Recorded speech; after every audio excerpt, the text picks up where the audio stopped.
আসসালামু আলাইকুম, কেমন আছেন সবাই? আলহামদুলিল্লাহ আমি ভালো আছি। একদম ফজরের নামাজ থেকে শুরু করেছি আজকের ভিডিওটি। যদিও এটাই আমার প্রথম ভিডিও, আমি আজকে থেকেই ভিডিও এখানে মেক করা শুরু করেছি। চ্যানেলটি নতুন ক্রিয়েট করেছি। তো এখানে আমি আপনাদের সাথে যেই ভিডিওগুলো শেয়ার করব, আশা করছি আপনাদের কোনো না কোনোভাবে কোনো কাজে কোনো উপকার চলে আসবে ইনশাল্লাহ। আমার সাথে থাকবেন, চ্যানেলটি অবশ্যই সাবস্ক্রাইব করে দিবেন এবং ভিডিওটি শুরু করে একটি লাইক করে দিবেন। আর আপনার মূল্যবান মতামত কমেন্ট বক্সে জানাবেন। আর যেহেতু নতুন চ্যানেল, হয়তো অনেকেই আমাকে পছন্দ করতে পারবেন না বা শুরুতেই পারবেন, আবার অনেকে দেখা যায় দেখতে দেখতে আমাকে পছন্দ হয়ে যাবে, ভালো লেগে যাবে। তো দেখতে থাকবেন, আশা করি ভালো লাগা ভালোবাসা তৈরি হয়ে যাবে। তো এখানে ফজরের নামাজের প্রস্তুতি নেওয়া আর কি। তো এই জায়নামাজটা বিছালেই ওরা দুইজনে কোথা থেকে যে চলে আসবেই, মাস্ট বি আসবে। এসে ওখানে একজন কিন্তু এই পাশে শুয়ে পড়েছে, আর একজন ওই পাশে আছে। তো দেখুন কি করছে ওরা। এর মধ্যে আমি হিজাব পরছি। কোন ফাঁকে যেন আমার এই তসবিটা নিয়ে চলে গিয়েছে, সেটার ভিডিওতে আসেনি। তসবিটা নিয়ে খাটের নিচে চলে গিয়েছে। তো এখানে আবার দেখেন ওরা খেলা করছে। এর মধ্যে একজন হোয়াইট, একজন ব্ল্যাক, মানে আমি ওদের নামই রেখেছি হোয়াইট আর ব্ল্যাক। আর আরেকটা বিড়াল আমার আছে, ওর নাম মিশু। তো ও বড়, ও এখন একটু বড় হয়েছে, এই জন্য বাইরে বেশি থাকে, বাইরে বাইরে বেশি থাকা হয় ওর, ঘরে একটু কমই থাকে। আর ও অনেক বেশি ঘুমায়, ওরা দুইজনও অনেক বেশি ঘুমায়। বিড়ালগুলো মানে আমার তিনটা বিড়ালই অনেক বেশি ঘুম পছন্দ করে। তো এখন তো সকালবেলা উঠে একটু খেলা করছে, একটু পরে খাবার খাবে, খেয়ে আবার ঘুমিয়ে যাবে। বিড়াল আমার কাছে বেশি সময় থাকে, রাতেও আমার সাথে ঘুমায়। কিন্তু হোয়াইট ও একাই থাকে, ও খুব বেশি একটা আমার কাছে আসে না। ব্ল্যাক মেয়ে আর হোয়াইট ছেলে। তো আমার ভিডিওতে ওদেরকে মাঝে মধ্যে আপনারা দেখতে পাবেন, ওদের যুদ্ধ, ওদের ভালো লাগা ভালোবাসা, ওদের দুষ্টামি, এগুলো আমি মাঝে মধ্যে শেয়ার করব। মনে করতে পারেন বিনোদনের একটা পার্ট। এই বিড়াল মানুষের কিন্তু অনেক বেশি মন ভালো করে দেওয়ার জন্য যথেষ্ট। তো এখানে আমার বিজনেসের কাজের কিছু অংশ আপনাদেরকে দেখাচ্ছি। এগুলো আমি ড্রেস কেটে রেখেছি, তো সেলাই করব, সেটাই আর কি দেখছিলাম যে ঠিকঠাক মতো রেখেছি কিনা, ম্যাচিং আছে কিনা সবগুলো। তো এগুলো আর এখন সেলাই করব না, এগুলো রাতে সেলাই করব। রাতের বেলা সেলাই করে ইনশাআল্লাহ কালকে এগুলোকে ডেলিভারি করে দিতে হবে। আপু অনেক দিন যাবত ওয়েট করছে আমার কাছে। ড্রেসগুলো 5টা ড্রেস আপু বানানোর জন্য আমার কাছে দিয়েছিলেন, কিন্তু সেটা আমার মাঝে ফোন নষ্ট হয়ে যাওয়াতে আমি ডিজাইনগুলো দেখতে পারিনি। তো এখন ফোন কিনেছি, আর এখন সেটা দেখে তারপরে বলেছি আপুকে যে আপু একটু সমস্যা হয়েছিল। তো আপু খুব ভালোভাবে বিষয়টা মেনে নিয়েছে এবং বলেছে আপনি আপনার মতো করে বানিয়ে পাঠিয়ে দিন। তো এরকম যদি কাস্টমার আপুরা হয় তাহলে কিন্তু কাজ করতে আর খারাপ লাগে না। আর এখানে আরও একটা আপুর 5টা হেয়ার ব্যান্ড ছিল। এই আপুটি আমার একটা রিপিট কাস্টমার আপু, এর আগেও সে আমার কাছ থেকে ড্রেস নিয়েছেন, হেয়ার ব্যান্ড নিয়েছেন। কিন্তু এই আপুর কি তার মেয়ে আমার ওই বানানো হেয়ার ব্যান্ড পরে খুব বেশি পছন্দ করেছেন এবং সে ওইটাই শুধু পরে, ওটা মাথা থেকে রাখেই না। তো এই জন্য আপু আমার কাছে বানাতে দিয়েছেন এই ব্যান্ডগুলো, 5টা ব্যান্ড। তো আমি সেগুলোই বানাচ্ছি, 3টা বানিয়ে ফেলেছি। এখন আরও একটি বানাবো, সেটা আপুর পছন্দের ছিল। আর এই 3টি আমার মতো করে আমি বানিয়ে দিয়েছি। এটা এখন যেটা বানাচ্ছি সেটা 5 পাতার ফুল, হলুদ ফুল। এগুলো 5টি ফুল বানিয়ে তারপর আমি একটি ব্যান্ড আপুকে বানিয়ে দেব। তো সেটা একটু ফুলটা বানানো আপনাদের সাথে শেয়ার করছি। এখন আমি একটু আমার পরিচয় দিয়ে নিই। আমি সাথী আক্তার, আমি কুরুশ কাটা এবং বেবি ড্রেস এগুলো নিয়ে ছোটোখাটো একটা বিজনেস করি। আমিও কিন্তু একসময় জিরো ছিলাম, জিরো থেকে এই পর্যন্ত এসেছি। আসতে আমার অনেক বেশি কষ্ট হয়েছে, অনেক বেশি হতাশার মধ্যে কেটেছে আমার সময়। আমার কোনো অর্ডার ছিল না, আমি খুব ভালোভাবে কাজ করতেও পারতাম না। আমি এই কাজগুলো কিন্তু শুধু কাটা ঘোরানো যেটা, এটা আমার মায়ের কাছ থেকে শেখা। আমার মাকে দেখে সে আমাকে হাতে ধরে শিখিয়ে দেয়নি, কিন্তু আমি দেখেছি কিভাবে কাটা ঘোরায়, তো সেটা দেখে দেখে আমি কিন্তু এই পর্যন্ত শিখে, আর বাকি যে ডিজাইনগুলো মানে আমি করি এগুলো সবই হচ্ছে অন্য আপুদের দেখে, তাদের মানে ভিডিও দেখে, তারপরে টিউটোরিয়াল ভিডিও দেখে আর কি শিখেছি। শিখে তারপরে যখন অনেক আপুদেরকে দেখি তারা পেজে এগুলো নিয়ে বিজনেস করে, আমার আগে কোনো আইডিয়াই ছিল না।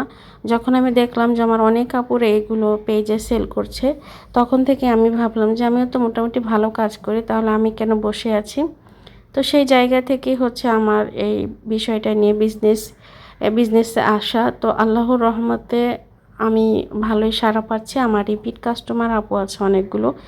আর এটা আমার বিজনেসের জন্য খুবই একটা প্লাস পয়েন্ট। তো আপুরা যে আমার কাছ থেকে একবার নেওয়ার পরে আবার নেয়, এমন আপু আছে যে 3-4 বার করেও আমার কাছ থেকে প্রোডাক্ট নিয়েছে। যদিও আমি খুব বেশি দিন হয়নি এই বিজনেসে এসেছি, তো আমি যতদিনে এসেছি যেভাবে এসেছি এইগুলো প্রত্যেকটা বিষয়, প্রত্যেকটা স্টেপ আমি আপনাদের সাথে আমার এই চ্যানেলে ভিডিওর মাধ্যমে তুলে ধরবো। এতে করে আমার অনেক আপুরে আছে ঘরে বসে থাকেন, যদি ঘরে বসে থেকে মান্থলি 10 থেকে 15 হাজার টাকা, ধরেন 5 হাজার টাকাই আপনি ইনকাম করতে পারেন, তাহলে কিন্তু আপনার বাচ্চার খরচ বা আপনার হাত খরচটা হয়ে যায়, কারো কাছে হাত পাততে হয় না। আমরা এমন না যে অনেক উচ্চবিত্ত ফ্যামিলি থেকে এসেছি, আবার আমরা একদম নিম্নবিত্তও না, আমরা মধ্যম যেহেতু, সেই ক্ষেত্রে আমাদেরকে একটু হিসাব করে চলতে হবে। যদি আমরা আমাদের ঘরের আরও সদস্যদের একটু সহযোগিতা করতে পারি, তাহলে সেটা কিন্তু মন্দ হয় না, নিজেরও ভালো লাগে এবং অন্য কারো কাছে হাত পাততে হয় না। ফ্যামিলির একটা সাপোর্ট হয়ে দাঁড়িয়েছি, এটাই মানে আমি মনে করি এটা অনেক বড় একটা পাওয়া। তো সেই জায়গা থেকে আমি চেষ্টাও করব আমি যেভাবে এই পর্যন্ত এসেছি আমার এই ধারণা আপনাদের মধ্যে দেওয়ার। তো আপনারা সেই ধারণা নিয়ে আপনারাও ঘরে বসে কিছু একটা করতে পারবেন। কারো কাছে না গিয়ে যদি ঘরে বসে কোনো কাজের মাধ্যমে 2 টাকা ইনকাম করা যায়, এটা কিন্তু একদমই খারাপ না, খুবই ভালো একটা দিক। তো সেগুলোই আমি আপনাদের সাথে শেয়ার করব। তো এখানে কিন্তু আমি 5 পাতার ফুল বানাচ্ছি। তো এটা যেহেতু টিউটোরিয়াল শেয়ার করছি না, এই জন্য আপনারা দেখতে থাকেন যে আমি কিভাবে কাজ করি। তবে এগুলো ভিডিও টিউটোরিয়াল যারা শেয়ার করেন, আপনি যদি ইউটিউবে গিয়ে সার্চ করেন হাজার হাজার ভিডিও পেয়ে যাবেন এরকম শেখার জন্য। তবে প্রথমে আমার মনে হয় কাটা ধরার অংশটা এবং একটা নোট দিতে হয়, সেটা হচ্ছে আপনি যদি কোনো আশেপাশে আন্টিরা এগুলো বেশি পারে, কারণ খুব আগের সময়ে এই কুরুশ কাটার কাজটা বেশি মানুষ করতো। তবে মাঝে কেমন হয়েছিল আমি জানি না, কিন্তু আমি দেখছি মানে এটা কখনোই মানে কি বলে মানে কখনোই কমেনি, সব সময় এটার প্রচলন ছিল এবং খুবই হাই কোয়ালিটির প্রচলন এটা বলা যায়। মানে স্মার্টলি মানুষ এটাকে নিয়ে থাকেন। যেখানে বা যেই ঘরে আপনি কুশি কাটার কোনো একটা প্রোডাক্ট দেখবেন যে ওইটা দেখতে ভালোই লাগে, খুবই স্মার্ট লাগে বিষয়টা। আমার কাছে তো লাগে, এখন আর কারো কাছে কেমন লাগে জানি না, তবে আমার বিশ্বাস অন্যদের কাছেও লাগবে। কেমন যেন এখানে একটা আধুনিকতার ছোঁয়া রয়েছে। তো এই জায়গা থেকে আপনি চাইলে আন্টিরা আছে যারা আশেপাশে, অনেক বয়স্ক আন্টিরা আছে, তারা এটা ভালো পারে, তাদের কাছ থেকেও আপনি শিখে নিতে পারেন। তারপরে হচ্ছে আপনি টিউটোরিয়াল দেখে দেখে, ভিডিও দেখে দেখে হচ্ছে কাজ আরও বেশি নিজের আয়ত্তে নিয়ে আসতে পারবেন। তো এই তো দেখুন আমার কিন্তু কথা বলতে বলতে ফুলটি তৈরি করা হয়ে গিয়েছে। তো আজকে আমি এই দুপুরবেলা তো এই কাজগুলো করেছি, এরপরে আমি গোসল সেরে নামাজ আদায় করে তারপরে হচ্ছে খাওয়া দাওয়া করেছি। তারপরে বিকেলের টাইমে হচ্ছে আমি একটু বেড়াতে গিয়েছিলাম, সেই ভিডিওটা আপনাদের সাথে একটু শেয়ার করছি। আজকের বিকেলটা ছিল অত্যন্ত সুন্দর। আমার মানে সারা বছরে পরে মনে হয় যে বছরে একবার এই রংধনু দেখা যায়, তবে আমি কবে লাস্ট দেখেছি আমার মনে নেই। তবে আজকে যেটা আমি দেখলাম, আমি তো দেখে অবাক, একবারে চোখ ফেরাতে পারিনি, এত সুন্দর ছিল রংধনুটা। তো সেটাই আপনাদের সাথে শেয়ার করব। এত সুন্দর একটা মুহূর্ত যদি আমি শেয়ার করতে না পারি তাহলে তো আমার একদমই ভালো লাগবে না। তো সেটাই আমি ভিডিও করে এনেছি আপনাদেরকে দেখাবো বলে। দেখুন আমার এই ফুলটি কিন্তু কমপ্লিট হয়ে গেছে। তো চলে এসেছে আমি মাদারীপুরের লেক পাড়ে। বলাই হয়নি, আমি কিন্তু মাদারীপুরে থাকি। আমি এখন আপনাদের সাথে কথা বলছি মাদারীপুর থেকে।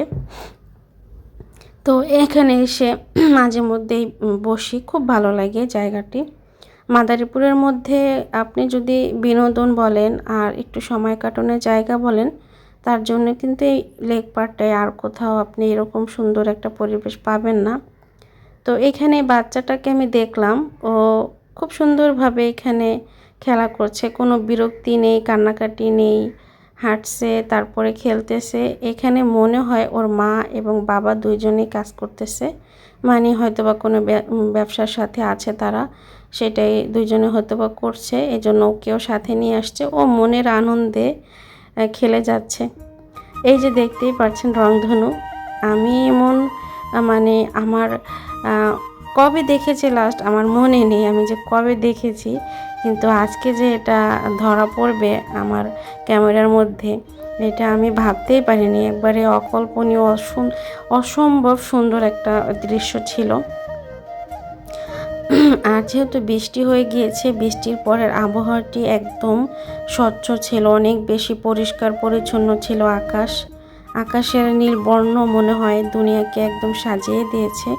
এত সুন্দর দৃশ্য দেখলে মনে হয় যে আল্লাহ পাক কত যত্ন করে আমাদের জন্য এই দুনিয়া সৃষ্টি করেছেন, এবং আমাদের তো সৃষ্টি করেছেনই অনেক বেশি যত্ন সহকারে, সেই সাথে এই দুনিয়াকে এত সুন্দর করে সাজিয়েছেন। এর প্রশংসা মানে সারাদিন বলেও শেষ করার নেই আল্লাহর কাছে। এর কি বলবো, কোন ভাষায় বললে আমি আল্লাহকে সন্তুষ্ট করতে পারবো আমি ঠিক জানি না। দেখতেই পাচ্ছেন কত সুন্দর পরিবেশ, প্রকৃতি, আকাশমান যেন একদম সেজেছে নীল রঙে। দেখতে দেখতে ভিডিওর একদম শেষ প্রান্তে চলে এসেছে। তো সবাই ভালো থাকবেন, সুস্থ থাকবেন, সবার প্রতি অনেক বেশি ভালোবাসা রইল, শুভকামনা। সবাই ভালো থাকবেন। আজকে এখানেই বিদায় নিচ্ছি। আসসালামু আলাইকুম।